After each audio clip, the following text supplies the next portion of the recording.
Hey guys, welcome to another episode of Cigar Chat, brought to you live on CigarFederation.com. Broadcast around the world in the Armed Forces Radio Network. Thank you for tuning in where you are out there in the world today. I appreciate you taking some time out of your day and spending it with us. Robbie Raz from Cigar Federation here with you, as always. And we've got our Conscious Canadian joining as my very special and late edition co-host. John, thanks for taking one for the team and being here. You're welcome. It just gives me a more entertaining forum by which to enjoy this lovely Imperial Stout. What are you having? This is a Heaven and Hell, which is from a Nordic brewery who I can't pronounce because I don't speak that language. But I always get enthused when I pour a stout and it pours like motor oil. Some people might be really turned off by that. That to me is a sign that I'm going to have a very, very good night. Yeah, I'm a big stout guy, and we talk about this more in sharing our pairings, but I had my first KBS from Founders of Brewing earlier this week, and I had one of those moments where I felt like there's going to be a delineation here, like the moment, like my life before this and my life after this. Well, it didn't alter my life in any way, but it was fantastic. I highly recommend the KBS if you can track it down. From Founders, they just started distributing out here in California, so I'm quite excited about that. Their porter is pretty good too. But that's not what we're here to talk about. We've got Dylan Austin here from Camacho, Davidoff, and everything else. Dylan, thanks for taking the time to hang out with us. Here. Appreciate you taking the time. So we've got plenty to talk about. We've never had you on Cigar Chat before. You had a brief little showing on our pairing show when we talked about the American Barrel Aged for a little bit, and I'm sure we'll get into that cigar a little bit as we move forward. So your role is Director of Marketing for Davidoff Geneva, and Camacho falls under that umbrella. Give us kind of, just an outline of what your job entails. Oosh. So it's interesting. Yeah, it's Davidoff of Geneva as a whole has about 100 different trademarks. Operating brands right now, I think we've got about 17, 18 kind of changes from year to year. We've got a pretty big portfolio. A number of those brands are very active in the U.S. and not global, and then a number of those brands are also global brands. So Davidoff, when you go, the Davidoff brand specifically, when you go into other countries in Europe and the rest of the world, you pretty much have two choices. You've got Cuban brands and you've got brands like Davidoff that are non-Cuban.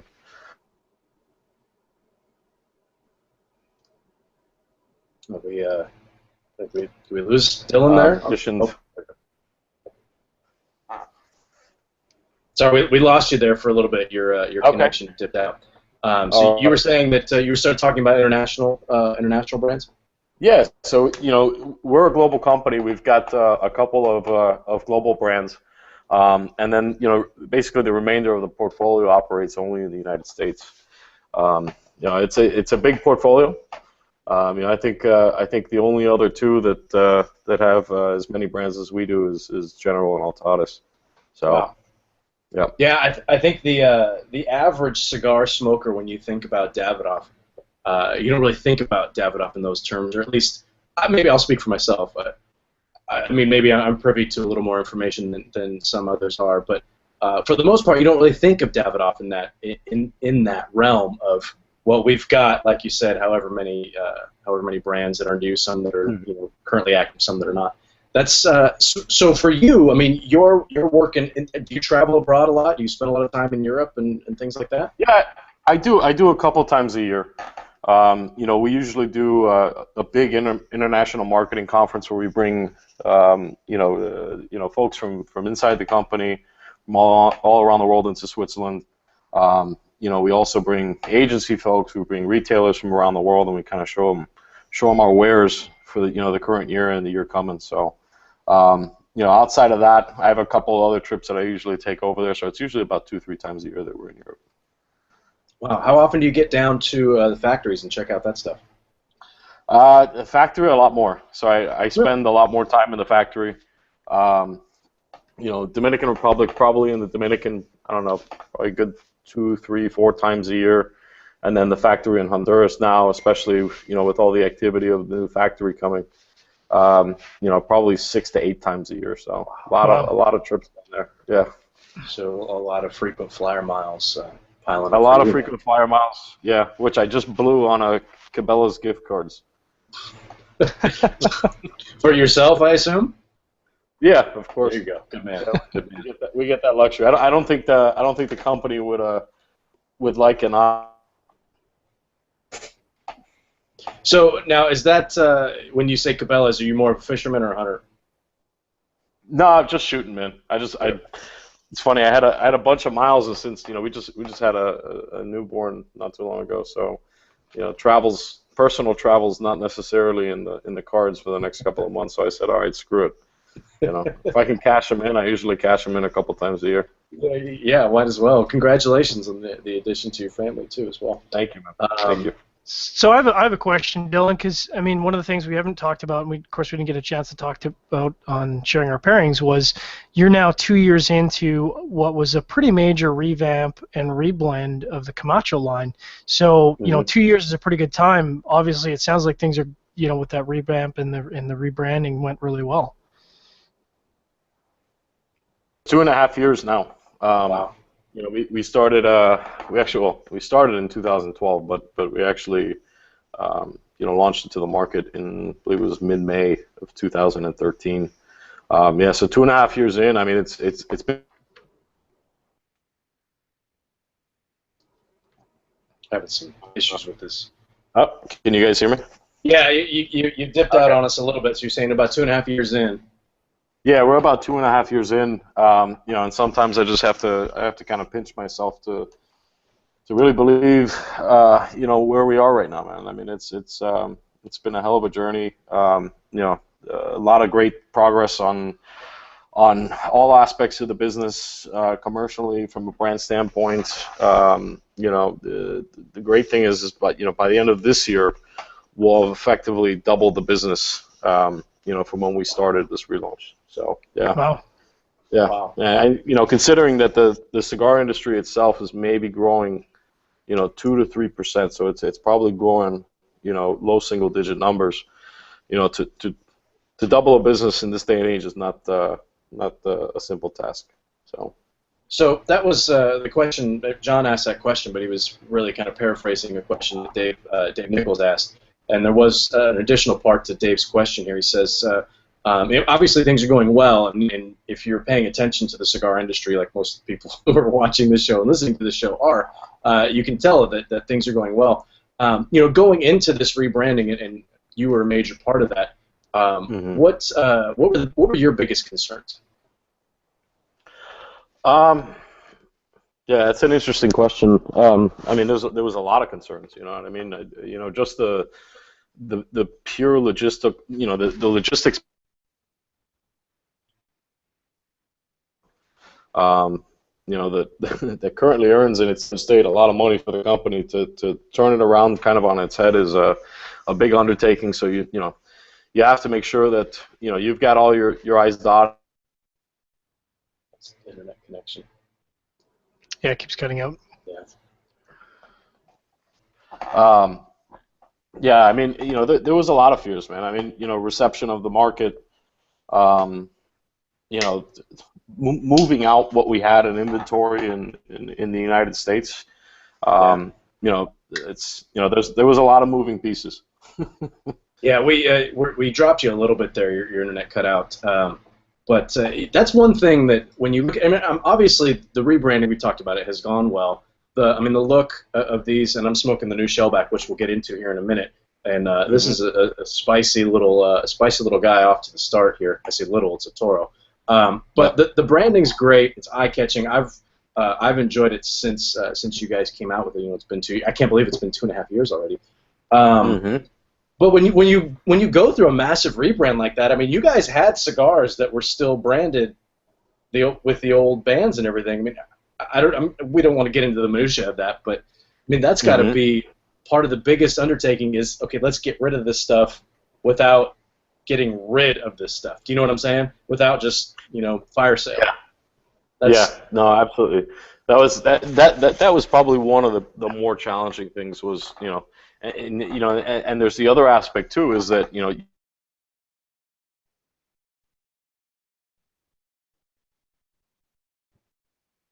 man. Every time at the same time it's very quiet. Am I back now? It seems like every time you start, man, the internet just drops out on you. Oh man. That's all right. What we may do is if that keeps going, we may reschedule it and re-record this. But we'll keep running with it and see what happens. Got a good question here from Bob Dog since we're talking about the shellback. Bob Dog's wondering if the shellback was developed specifically as a tribute to armed forces personnel that's experienced the initiation of crossing over the equator. He mentions that his dad was in the Navy for 37 years. Wow. And he still has pics of his crossing, and maybe you can talk a little bit about that. Yeah, so actually it was, and I think Bob was actually one of the guys that just commented on our Facebook page. He just mentioned that story on there, which was actually very cool. And I mean, he's been one of many people that have come out and shared a story about that, or the connection that initiation right or the product itself kind of has to them, which has been very cool. Yeah, it is absolutely a tribute to the armed forces. Another thing that people don't see is, if you look at the band on that particular product, there's something that says Brotherhood Series on it, right? So if you look at American Barrel Age says Master Build Series. So our products also now fit, this is part of the rebrand as well, also now fit into very kind of clear buckets as to what they stand for. And this Brotherhood Series, which the shellback, technically is the, first launch underneath that new series, really is about going in and honoring these brotherhoods that most people don't hear about. I mean, to be honest, until we started doing some research on some of these groups, it's I hadn't heard about this stuff. I really didn't know what a shellback was or the initiation process or whatever the case was. But the further we got into it, it seemed like a pretty cool kind of path to go down. To honor these groups of folks, and I mean, there's many folks that have gone and served and gone through stuff like this, and they kind of go home, and that's one of the memories that they take with them are initiation rites and kind of the goofy stuff that they end up doing in the military like this. Yeah, the kind of thing that I mean, the average guy, like you were saying, you or me, or we're not really privy to that. We're not part of that club, right? So we don't know that those rights even exist. So that's really cool, and it's I mean, it's a cool way to package the product, and we'll get into the packaging here in a second. But yeah, and to honor some of those groups, that's really, really cool. Guys, you're listening to Cigar Chat, brought to you live on CigarFederation.com. Broadcast around the world, the Armed Forces Radio Network. Thanks for tuning in. We're here with Dylan Austin of Davidoff, Geneva, focusing on Camacho cigars today. We're talking about the shellback. And, as we talked about the packaging, and I don't know if you guys can see this, but the box is really cool. It's got, there's a map on here. This is the equator, I'm assuming. There's a compass right here on it. And I like the font work myself. I'm a graphic designer by trade, and so that kind of stuff always pops out to me. But the packaging is just really cool. It almost feels like this box would double as a humidor, does it? Yeah, pretty much all of our boxes could double as a humidor. I mean, they don't have any dovetailing or whatnot, but they do hold a pretty good seal. And I'll tell you, this like box. magic. So the young lady that actually designed that packaging for us, her husband was a shellback, which is pretty cool and something that came out after the fact. So I'm sure she leaned on him for some details there. Yeah, she did. So she was able to kind of tap into his experience and whatnot to help design it. But I think definitely that's probably one of the better packaging designs that we've come out with. And on top of it, it's got that working compass right on the top. Yeah, so. Yeah, it's pretty cool. And this is kind of random, but even on the hinges are even branded. Yeah, it's got the Camacho logo. It says infamous since, what was that, 1962 on there. That's pretty cool, man. The attention to detail for sure. Timmy C has a good question here, specifically because we're talking about the shellback and the tradition. Do you foresee, Dylan, that this is going to be maybe a branch where you'll start to do specific blends for each branch of the military? Do you think that that's something that could come down the road? Yeah, absolutely. That's kind of in the cards right now. So I won't say what branch is coming up next, but we do have another one planned for this year. Oh, very cool. And those will all fall under the Brotherhood series, I would assume. Yeah, right? correct. Now, does the Camacho Liberty fall into that series now as well, or is that still its own entity? It does. It's not. So it should. Let's say it's not there yet. So we're gonna get it there. Is that this upcoming year we have 15 years. It's the 15th anniversary of Camacho Liberty. So we're gonna do something special for it. But looking after the anniversary to kind of bring it a little bit closer to the series overall. Okay, cool. And so let's see, John, we got any more questions in the shell back in here? I'm trying to scroll through. I mean, we've got a lot of questions about the American barrel age, specifically about Vitolas, so we'll get to that in a second. Yeah, we can jump in on those. Yeah, I mean, we've got specifically Jeff M. By proxy asked through Harley Holmes, wanted to know, I guess there's about 3 questions actually. So first of all, the Camacho American Barrel Aged has barrel aged Magic, and wants to know if that blend would work well in a small ring gauge like a Lancero. Oof. You know what? We haven't tried. It may be something that we try. I mean, the tough thing is that Lanceros are very popular in certain pockets. Yeah,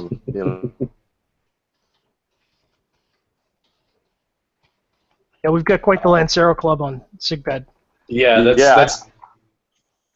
No, I say I'm a big fan of Lanceros. I mean, you could also you see a lot of Lanceros in the Room 101 brand, where we get to kind of play with that format. But yeah, they're just not very big sellers. I mean, they're great on flavor, and without answering another, bigger ring gauges are really kind of where it's at, nowadays. Which kind of lends right into Jay Zarata's question, which is he does notice that most of the lines are in the larger ring gauge, so it sounds like that's just because that's what sells. Yeah, I mean, to be honest, I think it's it's perceived value. You know what I mean? If you look at if you look at a Toro-sized cigar, you look at a 50x5, let's say, you have nearly double the tobacco that you have in a 60x6, and from a 60x6 to a 70x7, the tobacco doubles again. And in most cases, the price isn't doubling. So there is a lot of value in 60x6 cigars. I personally don't smoke a lot of them. There's a couple of them that I do like, but yeah, I think that's what it is. I mean, the other thing too is that the experience is a little bit different because you obviously have a lot more percentage of filler. In those particular sizes, which to me, those sizes tend to be a little bit more milder and a little bit more flavorful. Yeah, once you get into those big ring gauges, and you talk about Lancero pockets, you're right in the middle of a Lancero pocket right now, with our following there. That's one of the. There's always a question of, hey, will this ever be available in a Lancero? Every week, it's like without fail. Yeah. And that's not the first time that we've heard that there's some lines sell well in Lancero, some don't, but predominantly the bigger ring gauges are more popular. I always think it's strange when someone comes on and says, well, we know that we've got some shops that in this particular area that do really well selling Lanceros. I've never really understood that. It's great. It has to do with the owner. I mean, there's a really, really great shop in Houston called Stogie's. I don't know if you guys are familiar with it or not, but absolutely fantastic shop. The guy that owns it, Jorge, is also a very good retailer. And that guy sells. I guarantee you that Jorge probably sells about 85% of all the Lanceros sold in America. That when finding a good tobacconist is tough. Yeah. I mean, I'm lucky. I've got a few shops in my area that I've gotten to know the guys, and they get to know me a little bit. So when something comes in that they think I'm going to like, they point me in that direction. But it seems like I don't want to say predominantly because I don't know if that's a fair term, but a lot that we hear from our members, in the chat rooms and things like that on Cigar Federation is that, sometimes they walk into a shop and they feel like they know a little bit more than what they're dealing with. So, and again, I'm not judging anyone or anything like that. It's just what I've heard. So it seems interesting that one of your favorites and the guy you think is the best really points people towards Lanceros, because that's where all the flavor is going to be. Yeah, it's interesting. I mean, I personally am I like smaller ring gauges. I usually don't smoke anything over a 50, but what I really like is 44 to 48 ring gauges. Mm-hmm. That's kind of where I feel at home. Yeah. Put just about anything in a Lonsdale and I'll smoke it. Yeah. But and those sizes don't sell well either. I mean, it's strange. It is kind of weird. Churchill's as well. I mean, Churchill's, for such a popular kind of standard format. I mean, we've seen a dip in Churchill sales. And I'm sure it's not only us. I'm sure many people are seeing the same thing. And I think, to be honest, it's that effect of the 60x6 that has killed it. You know what I mean? Because price for price, like for like. You look at a 60x6 and a Churchill, which are usually priced very similar. You get a lot more, to the eye with a 60x6. Absolutely, it's funny, John. We were just talking about this yesterday. Indeed, we were on our pairing show. We were focusing on some Tatuaje Monster Series, and the last 4 or 5 have all come out in that Churchill size. And it's interesting that you would go so far as to take a very popular limited edition and put it in the size that, from all that I can tell, people don't really want to smoke anymore. You know what I mean? I mean, you're talking about 2 hours, 2.5 hours to smoke a Churchill. But then, yeah, it's a commitment. Yeah, but then when you're talking about that big ring gauge too, the 6 by 60, 6.5 by 60, you're talking about 2 hours with that one as well. So, yeah, I guess it just all depends on what your goal is. Let's jump into some more of these audience questions here, John. All right, we got a good one from Jeff Broldrick. Shout out to Canadian cigar enthusiasts. They're a very enthusiastic bunch. And he says that almost every Camacho prior to the American Barrel Aged is readily available in Canada, but he's not been able to find the American Barrel Aged in Canada or the Shellback. Do you have any sense of when they'll be making it north of the border? Yeah, so American Barrel Aged actually at the distributor in Canada, and it's probably going to be on its way out to shops in the next couple of weeks. The unfortunate part for us, and I personally went up and launched Canada myself. I think it's a great market, but and the cigar prices and all that stuff. I mean, I didn't know half until I started looking about the potential of distributing in Canada, and then I started looking at what a cigar that's $4, $7 ends up being when it actually hits the consumer's hands, and I was just like, whoa. Yeah, that's insane. I mean, I think Canada and Australia have to be probably some of the worst markets, when it comes to tax. Australia's 400%. I think Canada's in and around that percent as well. Yep. It's about, that's 372, I think. Yeah, it's nuts, man. That is insane. So we got another question here. Go ahead. Say it's killed small business. I mean, that's the bad thing. I mean, there's a lot of great retailers up there. I spent probably a week up there last spring, and I met with a lot of great guys, a lot of great shops. But it's just that tax, it kills small business, man. It's not good. Yeah, and it doesn't put any money in the government's pocket either, because consumption drops to the floor. So it's not like you're gaining any revenues out of it. Yeah, I mean, John, when you go into your local shop, tell me about some of the prices. If like something that would normally be, I don't know, like a $10 cigar for me, what are you paying? So, I mean, Dylan hit the nail on the head. The problem is that the way that the taxes work is that when you get over certain price points, they're multiplicative, they're not additive. So if you take an $8 cigar is a great example. So you take an $8 cigar, you're usually going to see that on a retailer's shelf between $32 and $34 per stick. So And Dylan's absolutely right. I mean, you set the tax so high, what ends up happening is people find alternative methods of because cigar smokers are not going to stop smoking. And what they'll do is they'll find alternative ways of getting their hands on those Camachos. So maybe the next time they're down in the United States, they'll go into their local B&M in the United States and pick up a box of Camachos. They won't do it in Canada because that box costs $600. Yeah.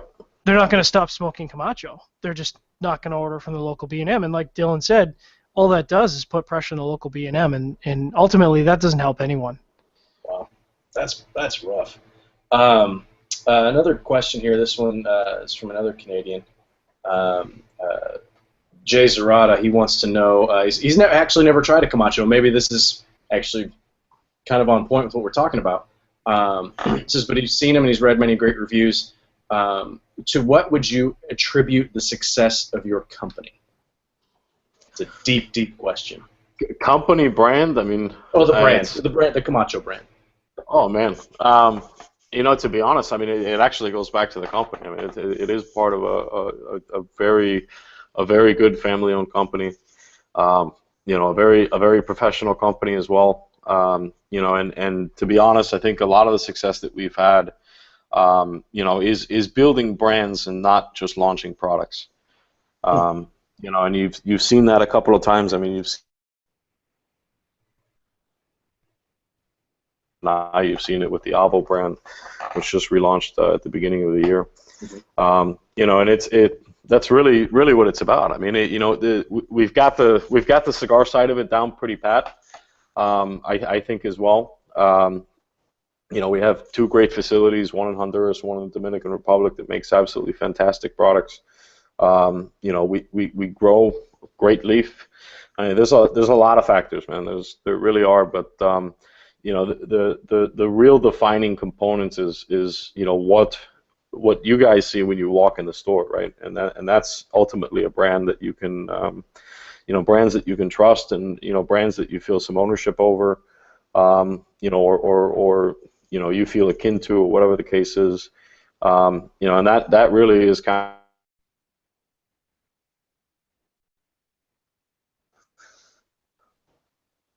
Yeah, no, that's... Sorry, we lost you a little bit at the end there. The internet's driving me nuts. But no, we got the crux of your answer there. And with this rebranding, and it seemed like we talked about, it was 2.5 years ago, but it was almost like Camacho became a brand new brand, if you will.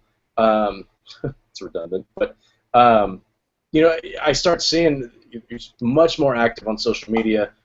There's a lot more people taking pictures. I'm checking out this new the Camacho Ecuador was a big hit for you guys too. The turquoise wrapper. At least it seemed like it was. Yeah. It seemed like a lot of people were smoking that cigar. Yeah, it was. I mean, the Ecuador was interesting because normally you're not going to get up and hit a walk-off grand slam after you've hit a walk-off slam. There have been a couple guys that do it. The Ecuador was kind of, it wasn't meant to be this big kind of hoopla type product, but it was definitely kind of filling a need that we had kind of an opening for when we started to trim back the portfolio. And basically what we had is we didn't really have anything that got you to Corojo, which was is a very kind of strong cigar for many people. And Ecuador, I think, kind of fills that kind of gap. It's medium bodied. It's got a lot of characteristics of lighter side cigars. It's got some characteristics of some stronger cigars with some of the pepper that you get from it. But yeah, it was good. It was a great follow up to the relaunch, and kind of kept us active and in the forefront. So I think the other thing too is that we've kept a very nice pace since then. Which takes a lot of work, and I mean it takes a team to bring all of that to life, and we've got a lot of great people from Switzerland all the way to Honduras and everything in between that help make that happen. But I think we've been on a pretty good run as of late. So Ecuador was kind of the next stepping stone after relaunch, gearing us up for American Barrel. Absolutely, and we'll get into the American Barrel just in a second here, guys. You're listening to Cigar Chat, brought to you live CigarFederation.com, broadcasts around the world in the Armed Forces Radio Network. Thank you for tuning in wherever you are out there in the world today. Appreciate you taking the time. We're here with Dylan Austin of Davidoff, Geneva, talking about Camacho. And let's get into that barrel-aged, because John and I did some pairings with some barrel-aged beers for that, and those went pretty well. I know Seth loved it. I think he gave it a 94 when he did the review for CigarFederation.com. So, and he's not the only one. There's been a lot of 90s, 92, 93, 94. It's been a huge hit for you guys. Yeah. Every time. It's big. It's all right. Let me pause. Okay. Am I back? You just pretend like you're not going to talk, and then start talking, and it should work. It's so funny, man. Right as soon as you start, every time. Okay. So barrel aged. Yeah. So yeah. I mean, believe it or not, we're still on back order with this product. So I think we've had actual stock of American barrel aged in our warehouse for a total of 10 days since June. Wow, that's awesome. It's been nuts, man. And listen, it's been great to have a factory that's capable to handle a demand that explodes like that. We were able to very quickly move a couple of other batches of barrels down to the factory to be able to continue processing leaf. But it's to be honest, I think American Barrel is another game changer for us. It's something that we've historically never done. Comfort zone. From a product standpoint, from a process standpoint, and at the same time, I think one of the great things that we did with this particular product included that leaf of original Corojo tobacco in it. So we got a question here in regards to the barrel age from Jason Myers, and he's just curious if you guys have any plans of releasing additional sizes of the cigar in the future. Corona Gorda, Short Robusto, or a Lancero would be great. Can't get rid of these Lancero questions; they're everywhere. I know. I may just have to make a batch for you guys. There you go. You guys heard it. We're not going to say no. Yeah, John, write that down, man. Breaking news. Let me know where to send it, please. Okay, perfect. Yeah. The factory is actually working on a couple of additional sizes. We're actually looking to launch 3 new formats of American Barrel. They won't be in standard 20-count box format, so it'll actually be an assortment pack that we're launching that has all 3 of them. Oh, that's sweet. Mm-hmm. Okay, we're going to make them back up this time. Yep. So we lost you again. Now you said it's going to be like a combo pack, like a sampler pack of 3 new additional sizes. Is that correct? Yeah, exactly. 3 new additional sizes. They won't be parejos, so they won't be straight cigars. They'll be figurados. That is some stuff that we've been playing with, and the cigar itself in a straight shaped cigar has a lot of nuances and complexities to it. If you smoke it slow enough, smoke it too fast, you don't get those. But when we started to try them in figurado shapes, I mean, it really opened that up a great deal. So that'll probably be out in the spring next year. Awesome. That's something to look forward to, and it's funny, man. You keep touching on things that John and I talked about in our show yesterday. I went on a tear for about 15 minutes about smoking times and how, obviously, one of the things I think that doesn't get a lot of attention in the industry is smoking times in relation to vitolas, and I think there is a segment of the market that's smoking cigars too fast, and it's kind of doing a disservice to the cigar. Yeah, I mean, a lot of things affect that. I mean, it's vitola, it's its thickness of wrapper, its humidity as well. So the environment that the cigar was stored in, the environment the cigar comes out into, that can affect a lot of those things. I'm a very slow smoker, so I could smoke a Robusto for about 3 hours because I sit it down and then I let it get cool and then I pick it back up. I don't like to allow my cigar to get too hot. There's people that there's one of the finance guys in our office that I've seen smoke a 60 by 6 in 25 minutes. It's mind blowing. Wow. Ouch.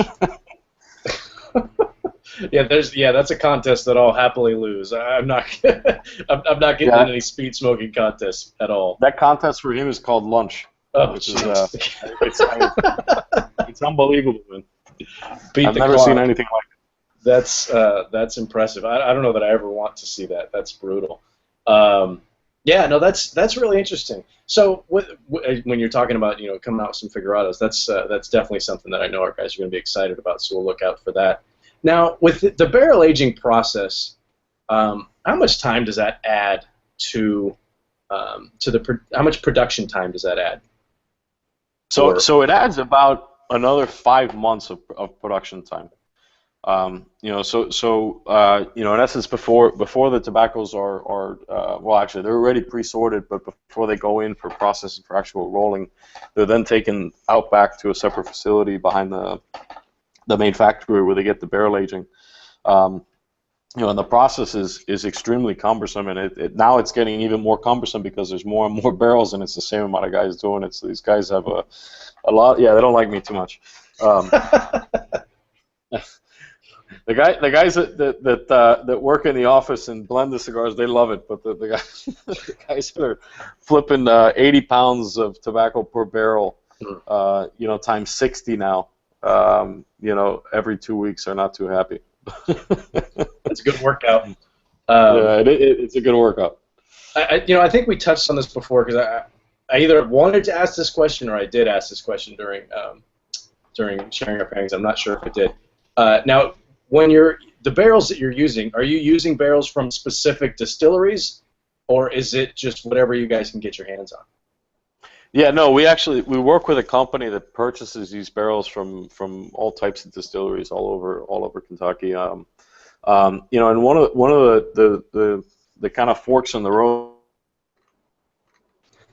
was, do we go with a single distiller and use their barrels, or do we just kind of leave it as a crapshoot, and every barrel is different, and that's kind of what we decided to do, because I think from a conceptual point, I think this product is more about the process of aging, and the effect of the aging than it is necessarily what was contained in there, what brand of liquor was contained in there before. So we have a mix, of different barrels down there. I think kind of another cool element. So could be some wild turkey, could be some Buffalo Trace, could be something you don't know. So and that also leaves the door open for some limited runs, limited editions, right? I mean, you could do like you said, there could be the wild turkey edition or something to that effect. If you guys decided that was something you wanted to do, I'd be curious to see if that really would have that much impact on the flavor, though. You know what? It's interesting, man. So I was down in the Dominican about 2.5 months ago, and I talked about him on the last show. But Eladio Diaz is like the grand guru wizard of Davidoff down in the DR, and he hands me something, and he's this guy. He's the guy that's always got stuff in his pocket, and he's always running around, giving you stuff all through. If you're with him too long, you usually smoke about 1.5 boxes of cigars. Nice. Yeah, not all of it though, because he hands you another one pretty quick. Yeah. So he says, try this, and I said, oh, okay, sure. What is it? And he says, well, smell it. And I smell the foot, and I said, oh, it's got something to it. He says, yeah. He said, I made a mixture of lemon juice and red wine and something else. And he says, I took one of your barrels, and he said, I've been making another concoction that I've been, wetting the inside of the barrel with this concoction, and that's the taste that, it's pretty cool. So, the interesting thing is it's now spun some ideas in his head of, potential, future projects. And, it doesn't necessarily need to be liquid. It could be cacao or something else that he uses inside of that barrel to impart, aroma with. So, yeah, it's the fallout is there could be more innovation coming from the overall process. So yeah, the beast is loose. It sounds like he's down there doing. The beast is loose. Well, that beast is always loose. Just fed him some extra ammo. So yeah, no kidding. Awesome. That's cool. That's got to be a lot of fun. Obviously these trips. We talk about these trips down to the factories and things like vacations, and it's not a vacation for you. You're down there, you're working. So you're still walking around smoking cigars, but you're still down there working as well. But that's got to be a lot of fun to head down there, and you never really know what's going to be waiting for you. He's going to pass you something, and oh, well, this has, I don't know, I put paprika on the inside of the barrel or whatever. That's just got to be fun. Yeah, it's interesting, and you know the thing is that both factories are very different. You know, so the factory in the Dominican Republic, there's you know, there's obviously a different set of folks that run that one versus the one in Honduras, and you know, things operate differently. I mean, they're starting to operate a little bit, you know, closer in tandem, but you get a different experience when you go down to the DR than you get to Honduras. I mean, Honduras is, you know, just the immediate kind of things that you notice. I mean, you go to the Dominican Republic, you've got, you know, people talking, you've got music playing. You know, you go down to Honduras and all you hear is chavetas banging the table. I mean, nobody talks. There's no music playing. I mean, it's literally just work, work, work. You know, which obviously has a lot to do as well with the two different cultures. You know, so they're both kind of you know unique beasts all on their own. So I like going back, you know, down to both. I mean, you know, Dominican's a little bit more civilized. Honduras, you know, you're out in the mountains. So. And we've talked about this before, but landing at that Honduras airport is pretty sketchy, isn't it? Yeah, it's gotten a lot better. I'll tell you that much. You know, I've been flying into that airport now about 10 years, and you know, when my first couple of flights down there, I said, "Oh my God, this is insane." And then, of course, you know, one night I'm watching the Discovery Channel or something like that,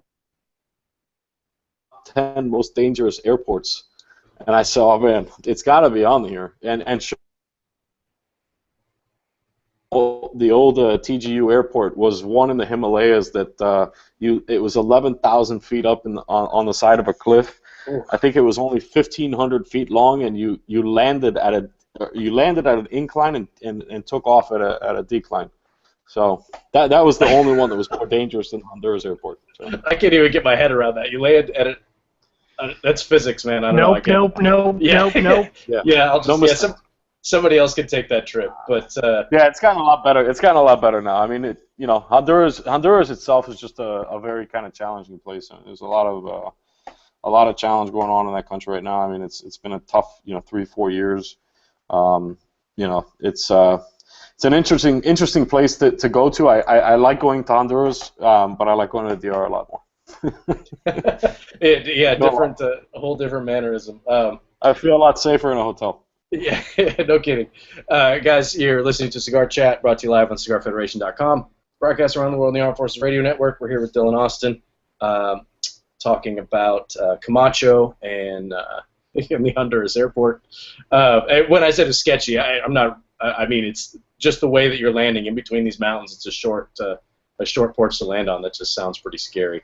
So let's jump into more of these audience questions. I've got one here, and then John, you can jump in with some. This one's from Marty Messina. We touched on this a little bit, but he goes into a little more detail here. This is with large presence in both the U.S. and non-U.S. markets. What, if any, are there any differences, major differences in the blending for the different continents? Oh, did we lose him? John, you want to take that question? Oh no, he's back. I'm back. You're back. I'm going to pause for about 7.5 seconds after I say something, and then I'll start.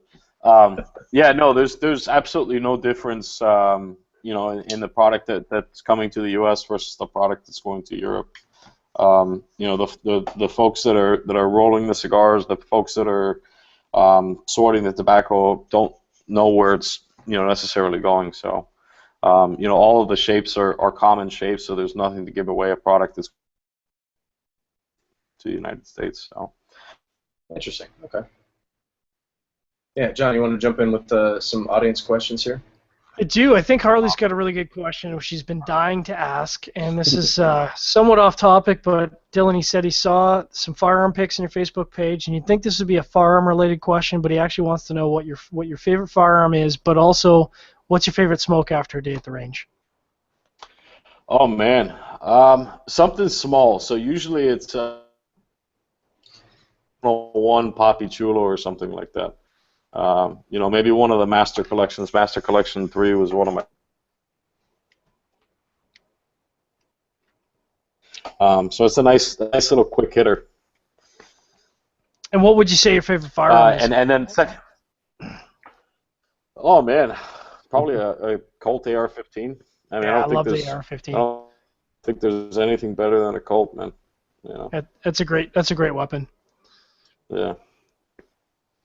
There's a lot of fancy ones nowadays that cost you, $2,000-3,000, but I mean, Colt is about trusty and reliable as you can get.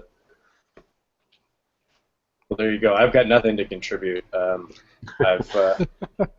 gone hunting a few times, and I've gone trap shooting a few times with my dad, but it's been years since I've done anything like that. So what does it say about your freedoms when the Canadian has done a lot more shooting than you have, Rob? When I asked that question earlier about Cabela's, it was when I asked if it was more fishing or hunting. I'm going in there. I'm in the fishing department. I'm getting some lures and I'm getting ready to go do some halibut fishing or something like that. That's where my experience lies, and it's still pretty limited, but I have a lot of fun doing it. Yeah, fishing's good in South Florida, man. Oh, I can imagine. That's when you go in and you tie into one of those fish. They're strapping you down into the chairs and you're fighting that thing for a couple hours. Yeah. That's when you get up to that level, it's kind of cheating already. You know what I mean?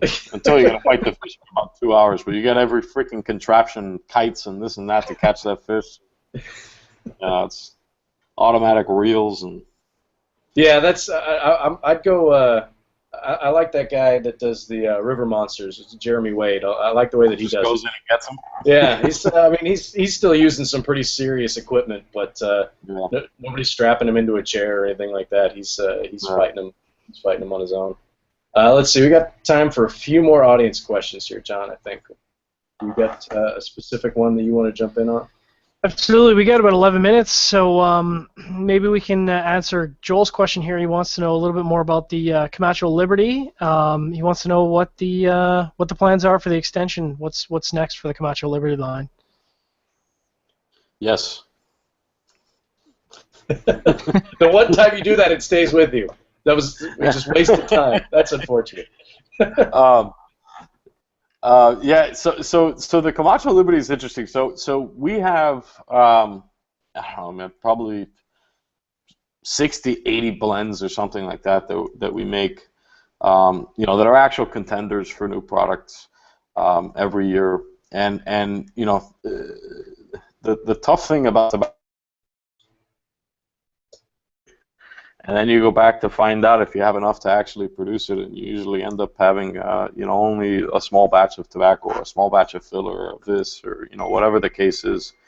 And usually that's where the Camacho Liberty comes out from, every single year. So it's the best blend that that we've kind of deemed at the factory that we just can't make, in a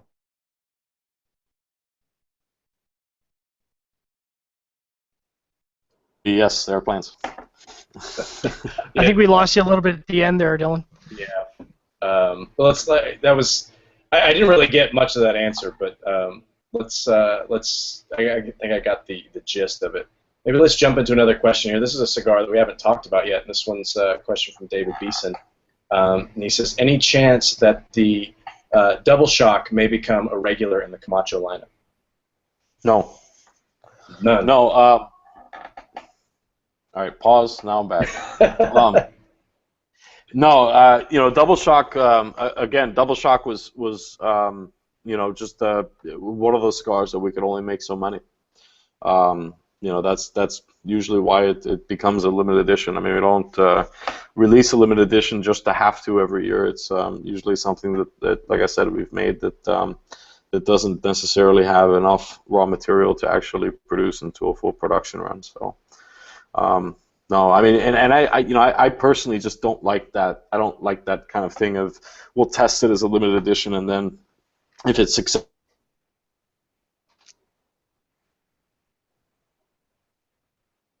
get a production line. I don't think there's a lot of integrity in doing that. So. Yeah, that's another topic that we've touched on, because that's happened. You froze up there, but you're saying along the lines of trying something out as a limited edition, and then and then saying, oh well, this was great, people loved it, let's bring it back, and that's happened a little bit in the industry. I don't know. We could talk about limited editions all day. I mean, it seems like a lot of the limited editions that you guys make, they're limited by the tobacco that's available, which to me that's a real limited edition. Yeah, it's a true limited edition. You know, and that's but it seems like everything is kind of it seems to fall into that category. Yeah, it's tough. I'll tell you what, it's tough. I mean, I think the industry as a whole pause. Yeah. All right, I think I've got it down to a science now. You know, I think that trend's going to come to a halt pretty soon. You know, it's the unfortunate fallout of something successful is that everybody else does it. You know what I mean? Yeah. And I think, you know, to be honest, I think I personally feel as if it's starting to kind of wane a little bit. You know, 2-3 years ago, man, oh my God. I mean, there was limited editions. I mean, it was getting a little ridiculous. So. Yeah, I think it's reached that point too. But you know, at the same time, it seems that they're still selling. I mean, I'm not privy to sales numbers and things like that, but you know, you see people wanting to try some specific limited edition, and it's sold out everywhere. So who knows? You know, if that's going to work or not. John, we got time for one more? We do. Jeff Madre wants to know, can you see there being an American barrel-aged Connecticut next year? That's an interesting question. Maybe. Breaking news. So I know. Well, I mean, I'm not going to say we're not experimenting with it, but yeah, we have been experimenting with it. You know, I think the interesting thing from the blend that we're using right now, I think that blend really works. You know, because I think there's a nice balance of the characteristics of the tobacco with you know what you get from the additional aging process that I don't know if I feel comfortable with in a Connecticut wrap cigar, just because it is a little bit more dominant, you know, in a lighter cigar. So I mean, I'm not going to say no, we haven't experimented with it, but I don't know if something like that's going to make it to real production. Yeah, having smoked that cigar, and John, I don't know if you have the same opinion as me. I think that you just completely lose the wrapper in that. Yeah, you do. You would lose it, and plus, I mean, you know, the bitterness of Connecticut is very different from the richness and earthiness that you get from American broadleaf. Yeah. You know, I think it is a little bit of that. You know, the sweetness does something, you know, interesting. I think with the blend that we have now, which is you know, there is some grit to the American broadleaf tobacco. The sweetness helps kind of round off the edge.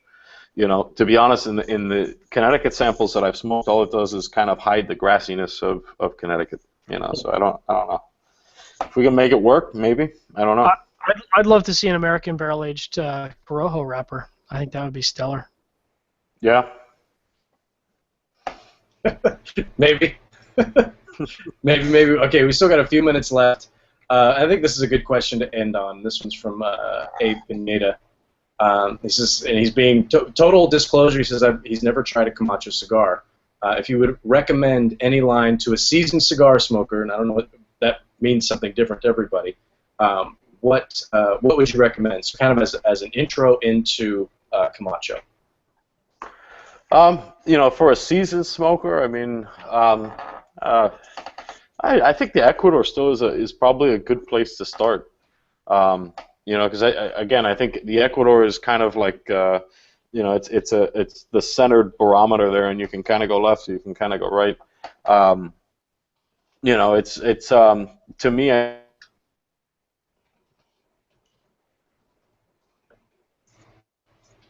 Display than Copa, much more of a straightforward kind of flavor profile. Yeah, so I think Ecuador is probably. So yeah, this question wasn't asked of me, but having smoked a fair amount of the Camacho lines, I haven't smoked them all, but I would say that the Ecuador is kind of a nice midpoint, like you were saying. That seems like a good place to start for Abe. And having we talked a little bit about this shellback. I've been working on this Toro throughout the show, and I'm getting down to the band here. Started out really, really spicy, and maybe it's not really, really spicy, but I'm a little bit sensitive to spice for whatever reason. And about an inch in, it calmed down, but that spice still stayed there on the retrohale for me. But the palate, it was kind of creamy on the palate, so it was an interesting kind of experience. It was creamy on the palate, but it's spicy on the retrohale. It was very, very interesting. I like it.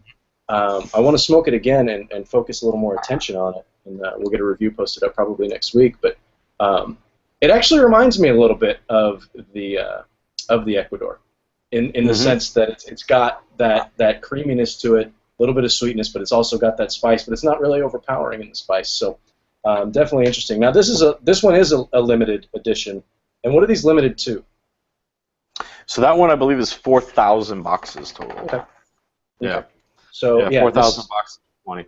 Okay, and they're available now, so you guys can. I think they're shipping already, right? I mean, people have them in hand. Yeah, they're shipping already. So I think we may run out pretty soon, but probably in the next 3 to 4 weeks. Okay, cool. So yeah, you guys get on market. Cool. Definitely want to look for that at your local B&M. Dylan, thanks for hanging out with us, man. I know we had some fighting through the internet issues. Next time. Sorry about that, man. No, it's an imperfect system, but we do the best we can with it. But next time we have you on, and hopefully we have you on a bunch, because you've got so many different things we could talk about. We didn't touch on Room 101 at all. We didn't talk much about Davidoff, so I mean we've got a whole bunch of other things we can talk about. So hopefully in the future we can do it, and we'll get you a little bit better internet connection over there somehow. We'll have John figure it out. He's got all those wires back there behind him. He can figure it out. He's got all his wires, and we still have a bad connection. Maybe he's got them all crossed up. What's that about? It's always the Canadians, I tell you. Yeah, I mean, look at that. Take a look, like just over his left shoulder there. That's a lot of. It's out of control. That's how you know I'm a computer geek. Yeah, no, I'm throwing him under the bus, and he stepped up last minute for me, so I shouldn't be doing that. But so in the last 30 seconds, Dylan, let everybody know where they can find you guys online, Facebook, internet, interwebs, and all that. The interweb. So I mean, all of our profiles are basically Camacho Cigars, so Facebook, Instagram, Twitter, and our website as well. Awesome. Guys, we're doing some giveaways, and before we wrap up this Armed Forces Radio segment, we're going to pick a few Armed Forces winners. Email me, rob@cigarfederation.com. In the subject line, put Camacho Cigars on CigarChat, and let me know where you're stationed and how I can get these cigars to you. We're going to pick 2 or 3 winners, so we'll get that stuff mailed out as soon as we can. So I know when this airs on the Armed Forces Radio Network, so don't try to tell me too soon, because I know when it's going to happen. Again, thanks for checking us out, guys. Thanks for tuning in to another Cigar Chat. We'll be back next week. I believe we have Jose Blanco on the show next week to talk about his new stuff going on with the new Señorial Maduro and I think the Lancero as well. So that'll be a fun show. We'll be back next Thursday. Thanks for tuning in, everybody in the Armed Forces Radio Network. Thank you so much for everything that you do, keeping us safe and spending some time with us. Really do appreciate it. Everybody have a great week and stay safe.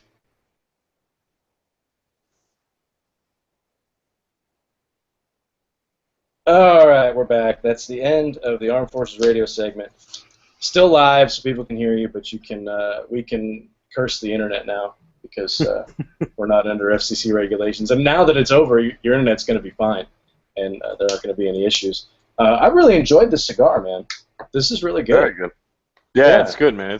It's different too. I mean, we don't use a lot of Nicaraguan tobacco. We've started to acquire a little bit more of it. The similarities you find between that and the Camacho Ecuador are the wrapper. So it uses the same wrapper. So it's got the Ecuador Habano wrapper, but then it's got basically all the remaining components are Nicaraguan. So yeah, absolutely. It's got a nice profile to it, and there's some nice complexity, like I was saying, with that creaminess, a little bit of sweetness on the tongue, and that spice in the retrohale. It really does. It kind of keeps you on your toes. Yeah, it does, and I think the other interesting element, which I get it. I don't know if you get it. Everybody's palates. A little bit of. I want to know what it is. Say that again. No, I was saying Should I stop? Should I go again? Should I press rewind? Okay. Yeah, go. Okay, so the Ecuador Habano tobacco, you know, everybody's palate's different, but one of the notes that I pick up from that is kind of a citrus element as well. So you get this kind of mix of cream, pepper, and citrus with that particular cigar. You know, and I think you're spot on. I mean, the first kind of inch and a half is definitely a full-on blast of that filler tobacco. It'll ramp back up at the midpoint. So, you know, and I think you know the other thing to say too is that you know. The interesting thing is that since relaunch, I mean, Camacho for many years was just very straightforward with the blends. I mean, it was everything. It was this, you know, one product was 3rd priming Honduran, then it went to 6th priming, then it was, you know, it was all Honduran leaf, and you know, a lot of the stuff that we're making now, you know, is very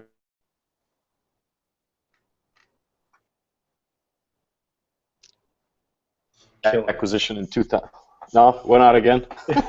So you're saying? Yeah, I'll start writing my answers. Yeah, just hold up a piece of paper. No, you're saying that everything before was Honduran and straightforward, but now. Yeah, I mean, we have a lot more access to tobacco since the acquisition in 2008. You know what I mean? So, you know, so now you go down to that factory and you've got you know, probably about 40 different.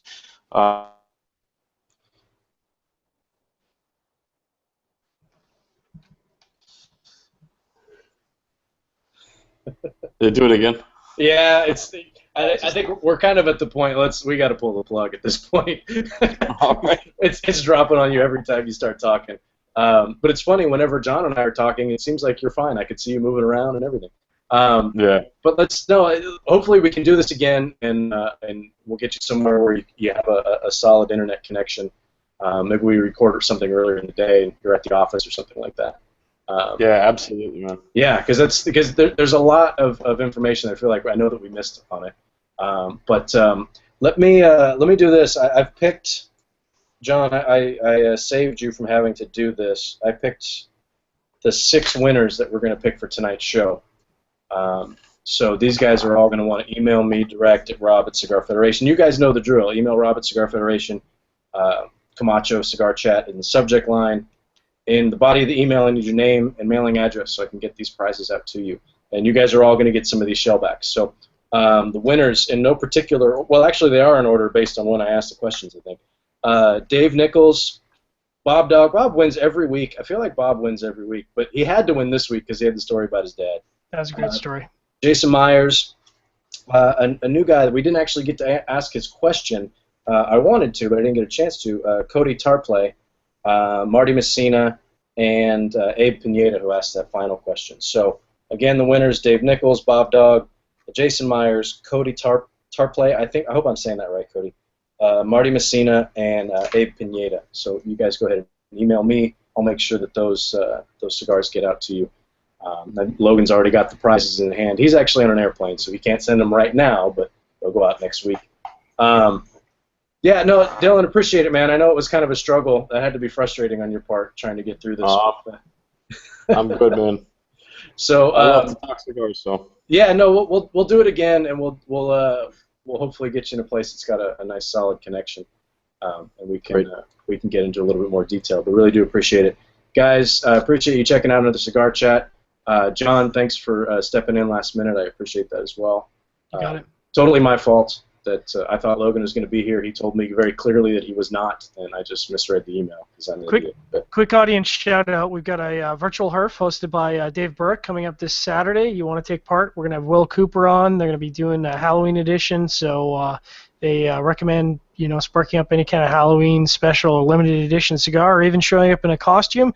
That'll be Saturday night at 8 p.m. Eastern Standard Time. You don't want to miss out on that. I might chime in my costume because that's Saturday. We're having our Halloween party. Absolutely. Don't miss out. It's the only time that I can get away with wearing makeup and not having to explain it. Ew. On that note, I'm out. And on that, we're done. All right, guys. Appreciate it. We'll see you next week. We've got Jose Blanco coming, so that one will be a lot of fun. Everybody, have a great week. Stay safe, and we'll chat with you guys next week.